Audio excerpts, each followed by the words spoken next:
নতুন রাজনৈতিক কালচারটা কিভাবে হওয়া উচিত ছিল। উপদেষ্টা মণ্ডলী যখন প্রধান উপদেষ্টা ডক্টর মোহাম্মদ ইউনূস সহ যারা শপথ গ্রহণ করছে, এখানে আমার একটা বিষয় এখনো অস্পষ্ট। তারা কিন্তু জাতির সামনে ওয়াদা করেছে এবং জাতির উদ্দেশ্যে ভাষণে ডক্টর মোহাম্মদ ইউনূস বলছে যে আমরা যারা উপদেষ্টা আমাদের সম্পত্তির বিবরণী প্রকাশ করা হবে। আজকে প্রায় ১.৫ বছর তারা উপদেষ্টার দায়িত্ব পালন করতেছে, এখনো কি তারা এটা পাবলিশ করেছে?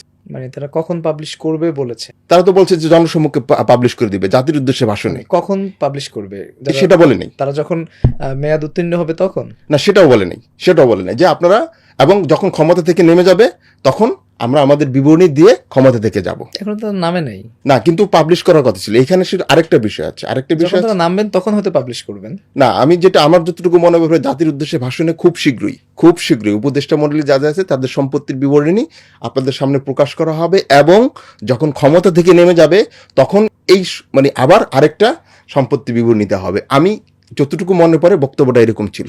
আচ্ছা, আরেকটা বিষয় দেখেন, এই সেই জনপ্রশাসন মন্ত্রণালয় আরেকটা বিষয় বলছিল, সমস্ত সরকারি চাকরিজীবীদের, আমলা সহ সরকারি চাকরিজীবীদের আপনার সম্পত্তির বিবরণী দেওয়ার জন্য বলা হয়েছে। এটাকে আজও প্রকাশ হয়েছে?